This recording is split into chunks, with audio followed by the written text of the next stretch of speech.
All right, so official good morning to everyone in the room and out there in the world in virtual land. Ananda's here this morning, so good morning to you. And Ayushi's here, good morning. And I'm sure more will trickle in very shortly. So yesterday, you'll recall, we are kind of looking at the rise of Hitler, right? And so I'm just going to jump right into that before, because there's something I'm going to say, but I'll get into that in a second. Oh, and here's everybody showing up. Hadil is here. Good morning, Hadil. And Michaela's here. Good morning. And Ty is here. Good morning to you. And Kevin is here. Good morning, Kevin. And Shania is here. Good morning. And Rafin is here. Good morning to you. It makes a little noise, right?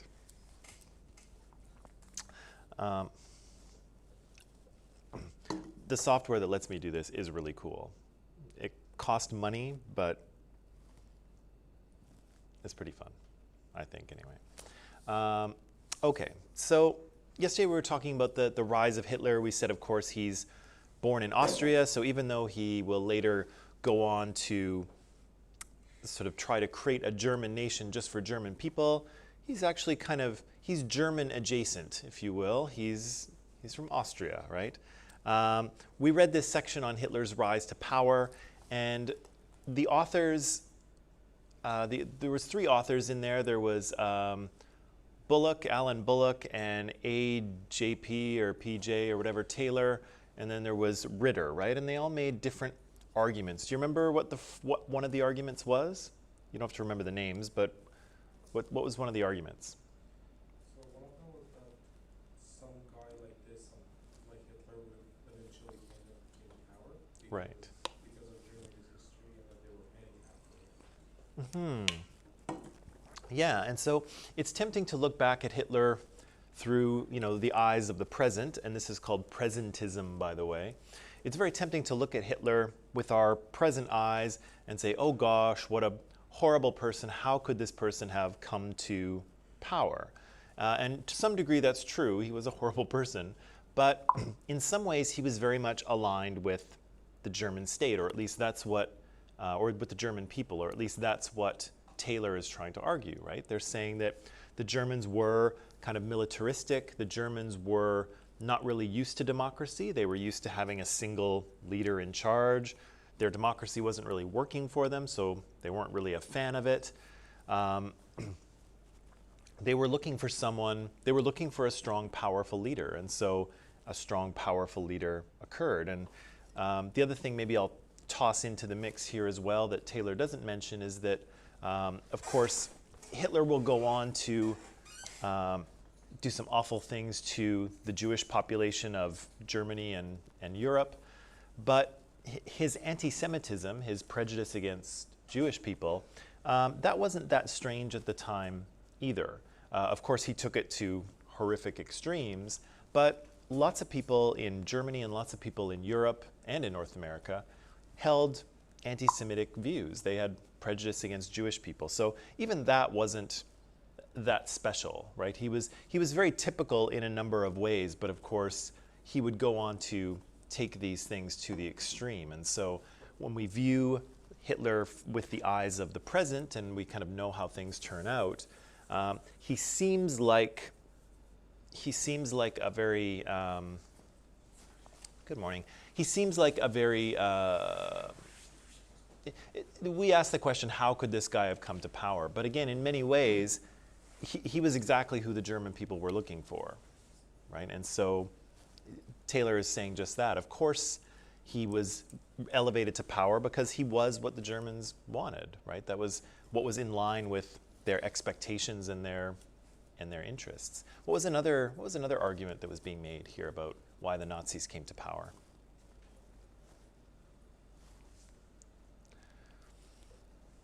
There was 2 more. What's that? What about democracy?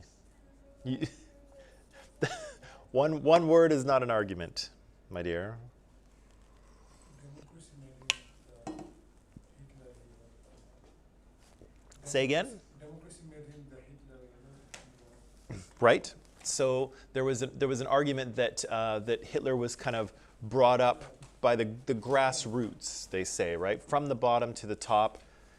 Democracy, democracy is the reason that the Nazis are in power, right? Because in no other kind of state would the Nazi Party be allowed to exist in the first place, right? And so it's a democratic thing. And again, the people elevate Hitler to the level he's at. And what was the third one? What was the third one?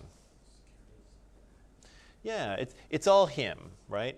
He's such a charismatic leader with drive and ambition, and he knew how to manipulate the public, and he knew how to use propaganda, and he swayed the public to convince them to elevate him to power like this.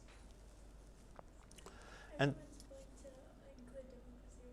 what's that? Everyone who talks in it Yeah. includes democracy as one of the That is true. That is true. But because I guess Germany was a democracy at the time, and so but that's one of the things that we talked about yesterday is that I asked you which argument you kind of believe, but I also suggested that to some degree they are all somewhat correct. I mean, I think it's fair to say that he was a charismatic speaker with drive and a master user of propaganda. I don't think that is disputed. Did he rise to power through democracy? Absolutely, not disputed. Was his kind of general approach as a leader in line with German society? Yeah, that's true too. So all of these arguments are true. What these historians are trying to suggest is maybe one reason is more important than the other, and that's what they'll argue about for years and years. But so if you want to, if you're into that with history, you can do that. You can argue about these things. So again, they're all true. Historians are just trying to get us to look at things from different perspectives and think about what might have been the deciding factor in him coming to power. So one of the things that might not have shown up in this article very well was this question here: why did the checks on the establishment of a dictatorship fail? And so a check is kind of a limit, okay? So when they talk about checks in terms of political systems, they mean limits, things that stop people from doing things or stop them from gaining too much power. And so in the case of Hitler here, we ask, what were the checks on the power of Chancellor that somehow Hitler got around, right? Because he did.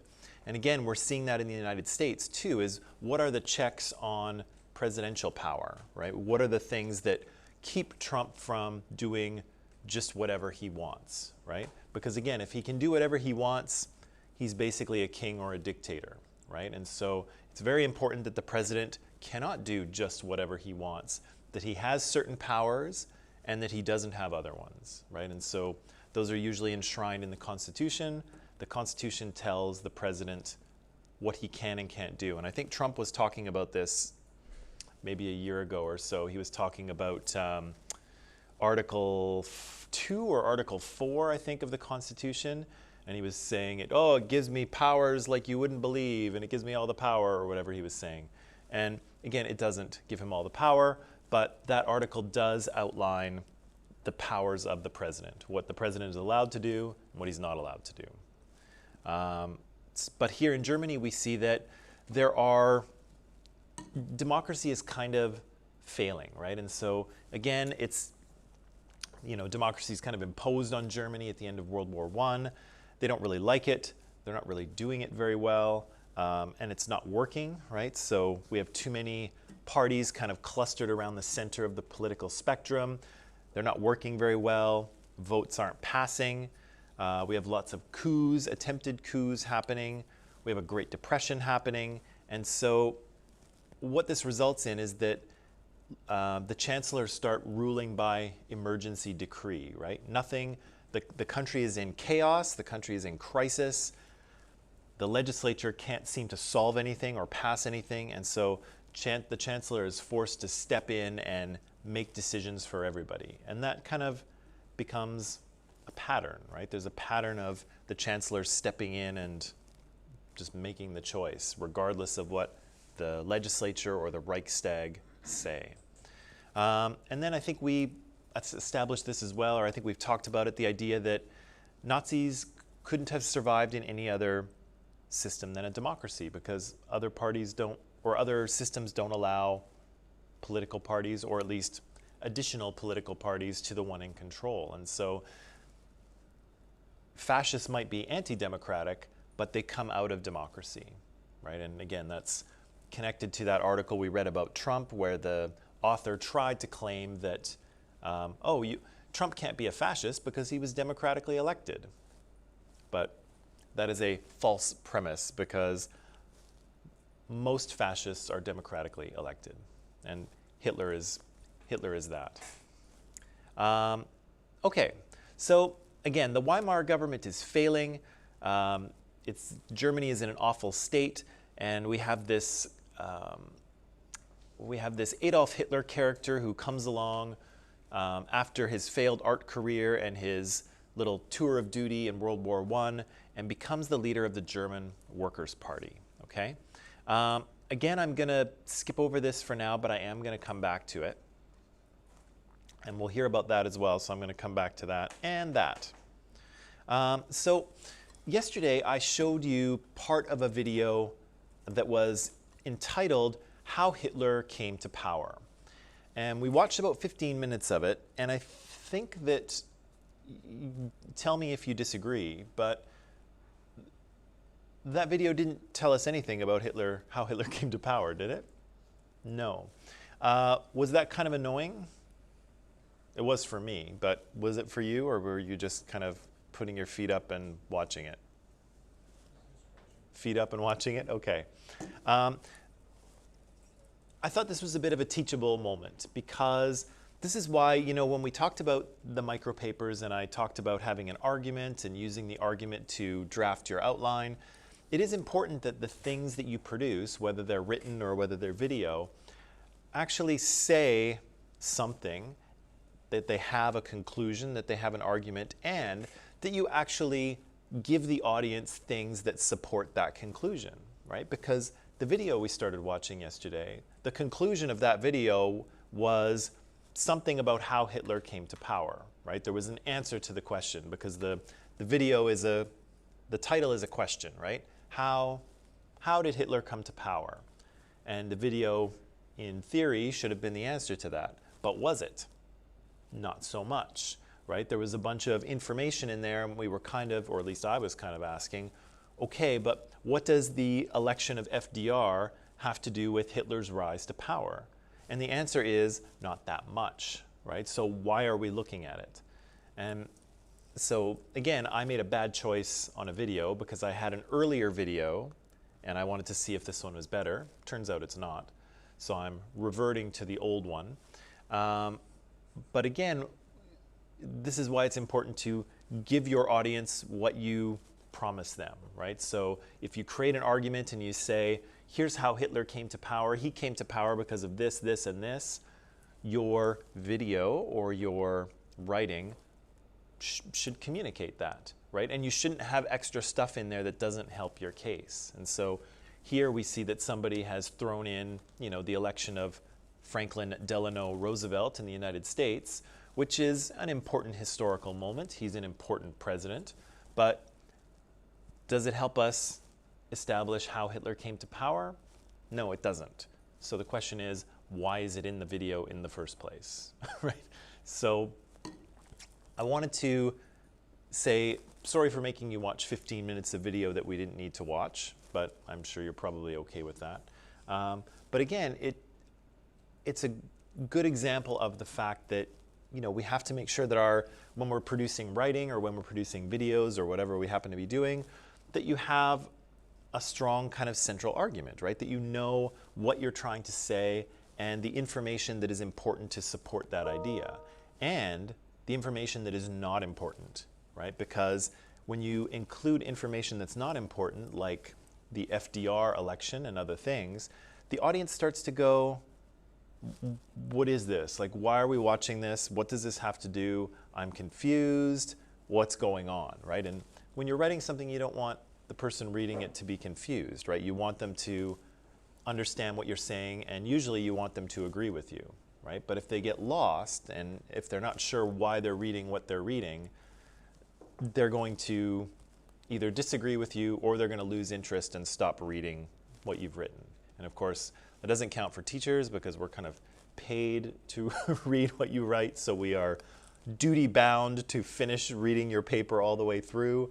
But you know, in real life, if you write something, if people get bored with it or they get confused, they'll just stop reading it, right? They won't continue. So yeah, I thought it was maybe a good teachable moment to see that the video kind of promised something. Wow, so popular this morning. The video promised something that it kind of didn't deliver, and you know, maybe not so much for you, but certainly for me, it was a little frustrating because my question was, I thought we were going to talk about the rise of Hitler, not all this other stuff. What is all this other stuff doing in there, right? And so, again, it's a good lesson for our writing that if you have information that doesn't support the main idea of what you're trying to say, don't put it in there, right? Get rid of it, because yes, it's a space filler. Yes, it looks good. Yes, you probably did research and, you know, put effort into writing it. But if it doesn't support what you are trying to say, it's better to cut it out. It's better to cut it out because more is not always better. And so that video had more, right? It had bonus stuff, but it didn't really help the case, right? It didn't really help us figure out how Hitler came to power. And so for that reason, I junked it and I went back to my original one. So that said, the original one is better. And so I have, as you can see here, I have 12 questions for you. And you may look at that and go, oh gosh, that's a lot of questions. But what's that? I can, but what I did was I just put the questions on teams, and so you can probably see them there much more easily. And so what we'll do is we will watch, where are we now? Maybe we'll watch 20 minutes of this, and then 20 minutes, and then we'll talk about what we've seen so far, okay? So for online people, this video I don't think is on YouTube anymore. So what I've done is I've encoded it and I've put it into the files section on Microsoft Teams. And so you'll see it in the files section of Microsoft Teams, and it's called, what did I call it? It's called Hitler Video. That's very elegant, right? That's what it is. It's called Hitler Video. And so what I'll invite you to do, online people, is go there, watch 20 minutes of that video, and then answer as many of those questions as you can in that 20 minutes, or as many questions are answered in that 20 minutes. Then we'll come back here and we'll talk a little bit about what we've seen, okay? So I'm going to put 22 minutes on the clock here, and I will see you back here after 20 minutes of that video.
Okay, so my first question for you is, in the first little bit thank you, sir. In the first little bit, there's lots of Hitler's own words, right? We hear him in, I don't know if it's taken from Mein Kampf or it's taken from other interviews, but we hear things that he says about himself. How does he describe himself, Hitler? Or what kind of impression do you get of Hitler based on what he tells you about himself? What does Hitler say he's like?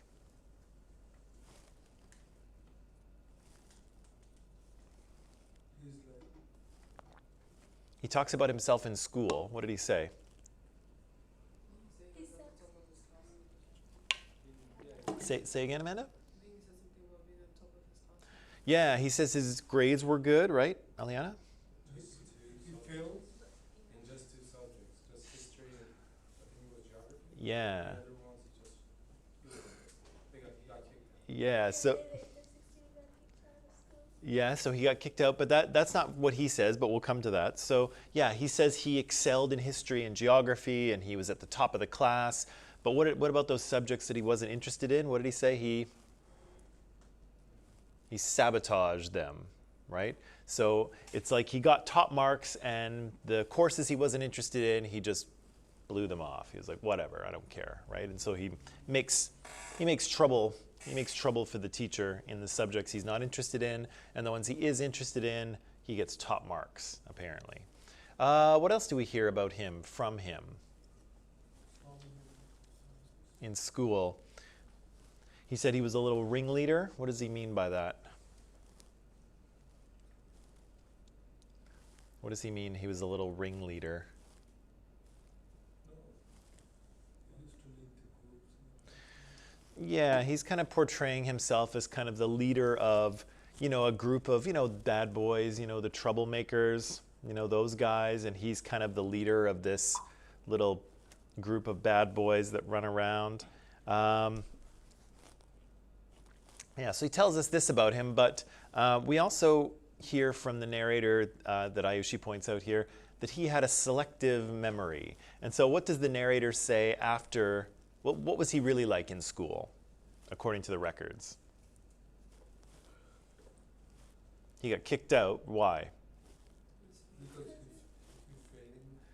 failed. Yeah, his grades were not that good in anything really. So he tries to sort of portray himself as this kind of bad boy, right? He gets top marks in the subjects he likes and he sabotages the others, and he's got this gang of tough boys running around with him, and he's the leader of the pack kind of thing. And do you think that's true? Yeah. Yeah, he seems to have had trouble making friends kind of all the way through his life, would you say? Probably is true. Well, I don't know. I don't know that it is. I think he is, and this is the primary source thing, is that who do you think the audience is when he's saying this? Right, Germany, right? So it's either he's already come to power or he's in the process of coming to power. And so what kind of story do you think he wants to tell the German people about himself? A loser can't be a leader. What's that? A loser can't be a leader. Well, a loser can't be a leader. So how does he portray himself? As a good person. I'm a natural leader. Yes. I've had a gang of tough guys behind me when I was in school, and I got top marks, and then these other subjects I didn't care about, so I just sabotaged them, and I was a bad boy, strutting down the halls. I don't think that that's who he was, right? I think he was not a very good student. It seems like he's not very good at making friends.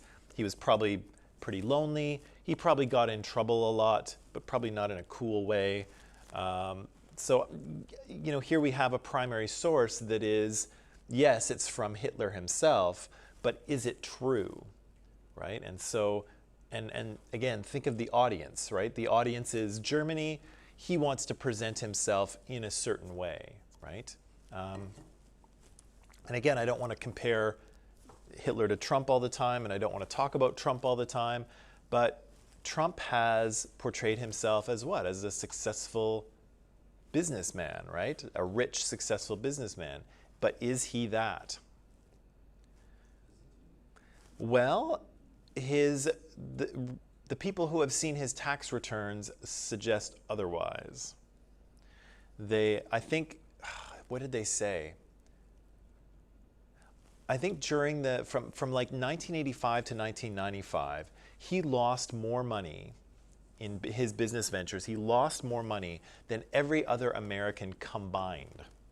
He was rich then. What's that? He was rich. Well, his family was rich, right? So his dad had a But his mom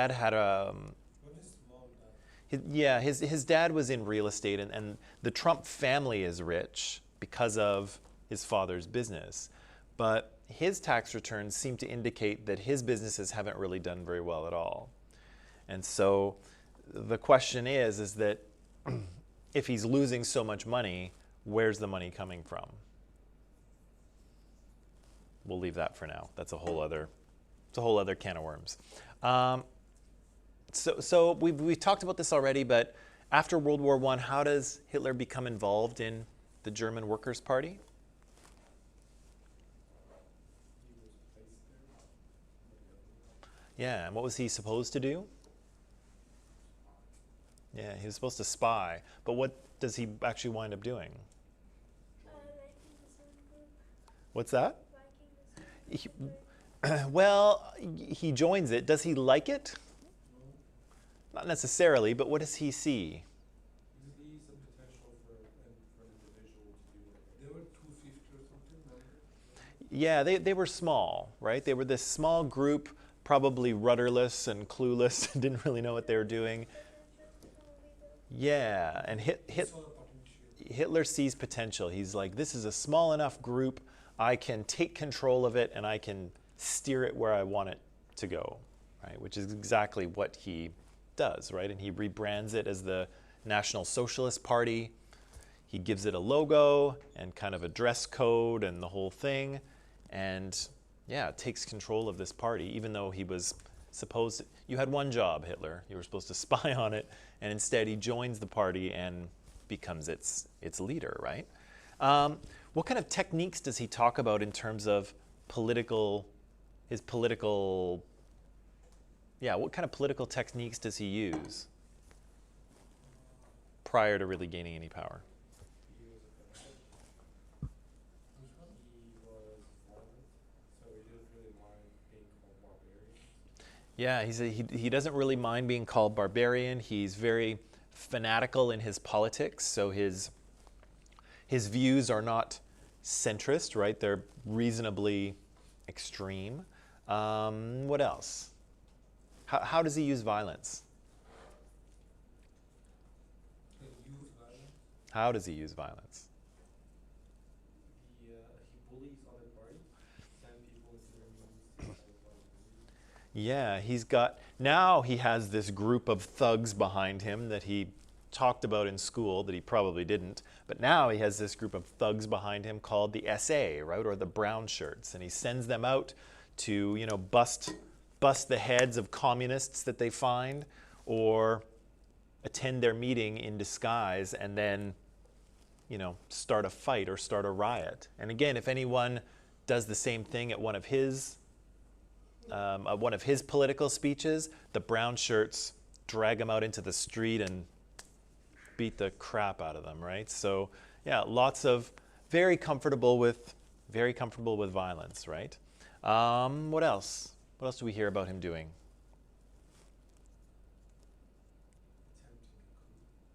Right? He attempts to overthrow the Bavarian government, which is a bit of a bust, but he tries to do it nonetheless. Why does he try to overthrow the government? What does the Munich government do to him? They're just ruling the city, they're like governor and stuff, mayor.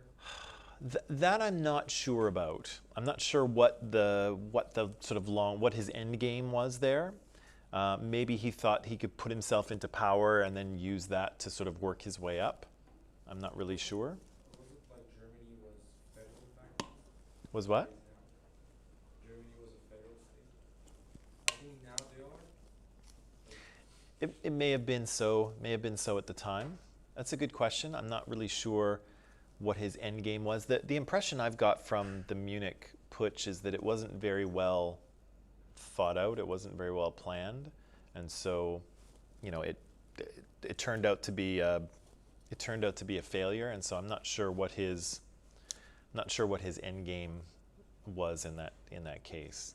Yeah, but he does try to overthrow the government. He disrupts other parties' meetings. And he does one more thing at his meetings. What does he do? It is what? He what? What did you ask? What other things does he do at his political speeches?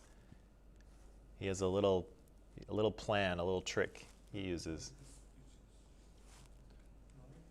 He said he planted people in the audience.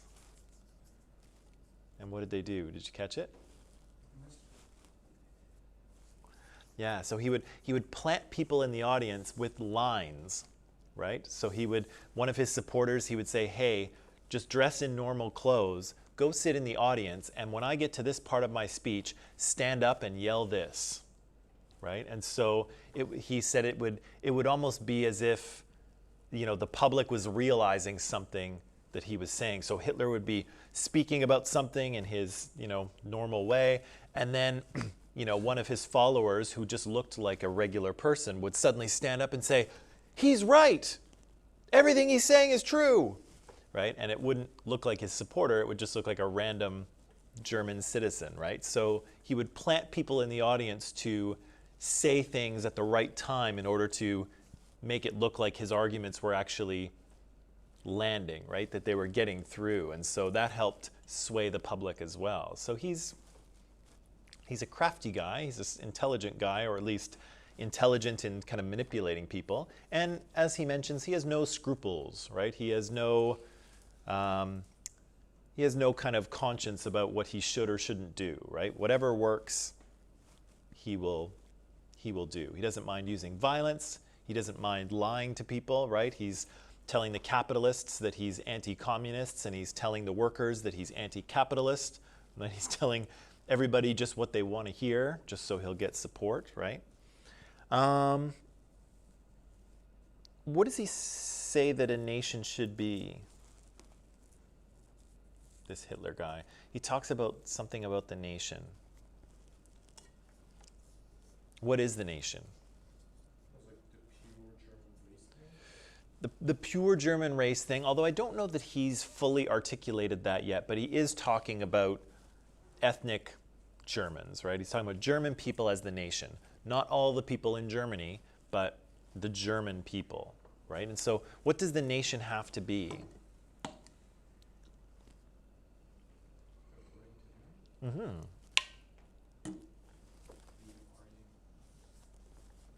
Yeah, but he didn't say that in there. What did he say? Something about in order for the, what did he say? He said something about economy and the nation and the individual and something being destroyed. What's that?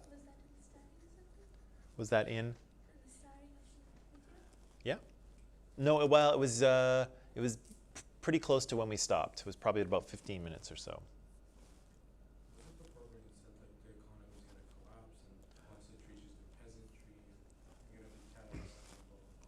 He does say that, right? He does say that once the economy collapses for peasants, it's all over, right? So he does say that. He says something about if you want the nation to be economically successful, then the nation has to be united, right? The nation itself has to be strong. And here he's not talking about the country, he's talking about the people, right? The people have to be united in one cause, one fanatical cause, and that's where he's talking about being barbarians, right? We're not compromising, we have no scruples, we are united as German people, and we're going to do whatever it takes to be successful, right? So he's kind of thinking about that. And he also says something about the individual, right? He says that, anyone who stands in our way, anyone who stands in the way of the nation must be destroyed, right? So, this is, again, very much the opposite of a democratic system, right? Where there's a rule of law, there's debate, there's votes, everybody gets a chance to have their say. But Hitler says if you oppose the nation in any way, if you stand in the way, you will be destroyed, right? And so, again, this is the thing, is that when he comes to power, it's not as if, the mask comes off and, oh, he's this horrible person. You really knew what you were getting with Hitler all the way along. He made no secret of who he was.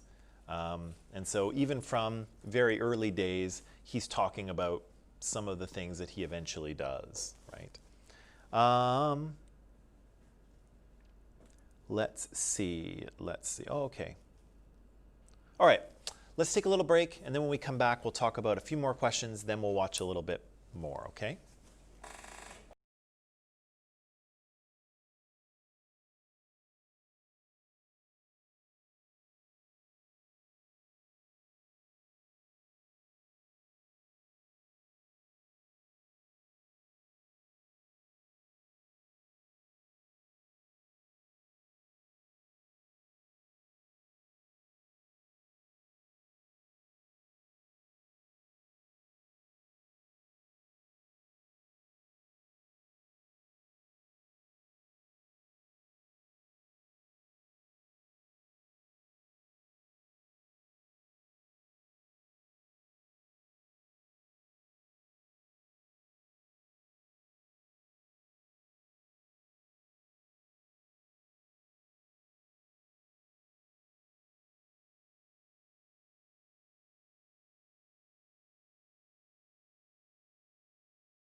So here we go. We are back.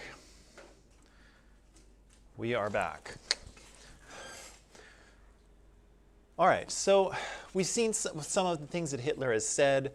We've heard him kind of describe himself, but we've also heard the narrator describe him as kind of a pretty angry guy, right? He seems to have a lot of anger issues, right? And so, what's that? And maybe, yeah. Why do you say that?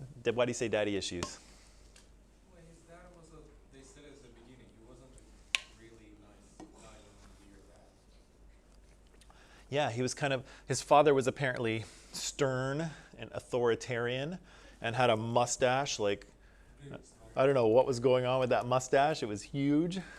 But yeah, he didn't seem to have a very close relationship with his... Trendy, having big mustache. Yeah, I think it was. I think that was... It's funny because Luis is so smart. Oh, why did he kind of, in the war, he had a big mustache, like normal people. Yeah, I don't... It was the 20th century. It was the century of funny mustaches. It was... Yeah, I don't know what the origin of that short... Very short. Yeah, that short... He mistakenly cut it and then he Yeah, I don't know.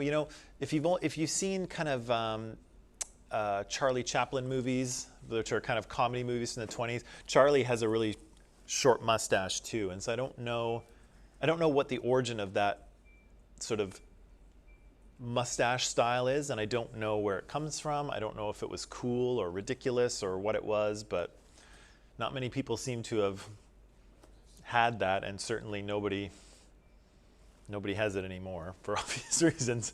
But yeah, but he seems to be a bit of an angry guy, right? Maybe some daddy issues. Doesn't seem to make friends very easily. Seems to have a lot of anger, a lot of rage.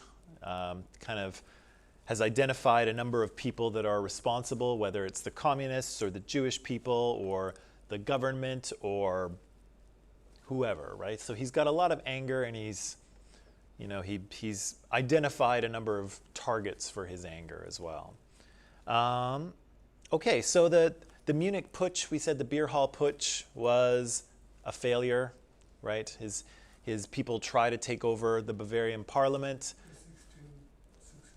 16 of his guys are killed, right? Because they think the cops are going to go along with them, but it turns out they don't. Oops. You really want to plan your putsches a little better than that. You definitely don't want to get machine gunned in the process, but it doesn't work, and he goes to jail, right? He's out in 11 months, though, and what does he say the Nazis' purpose in Parliament is? To? Yeah, to take power and to control Germany. What does he say specifically? Do you remember?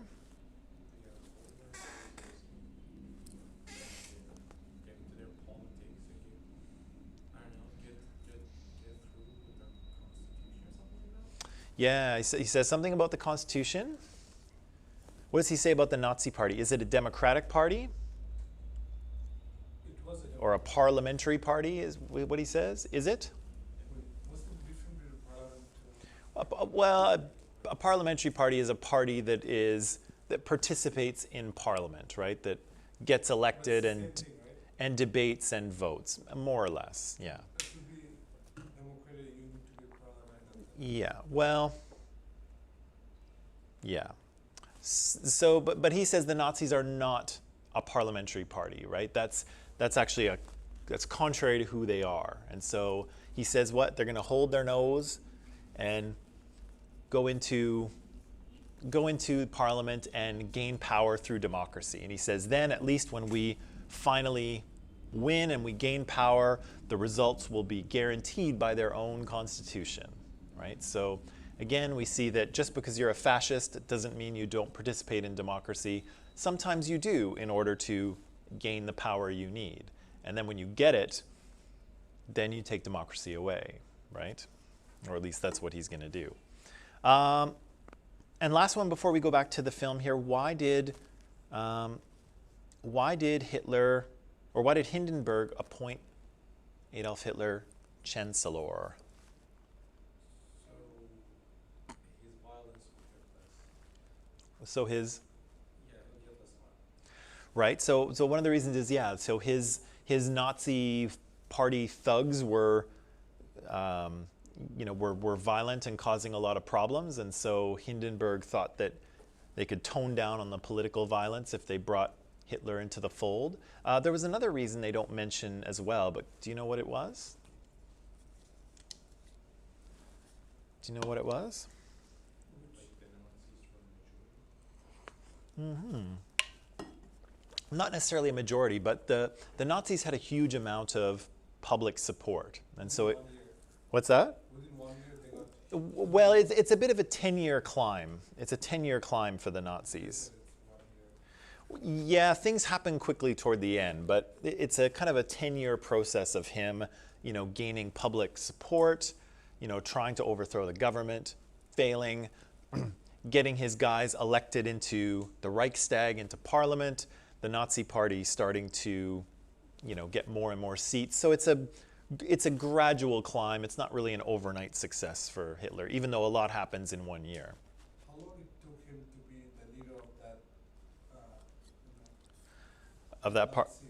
Of that party, 6 months, they said, right? Within 6 months, he was leader of the German Workers' He Party. just joined as a normal. Yeah. What's that? No? I think they said 6 months. He joined the party, and then within 6 months, he had imposed himself as the chair.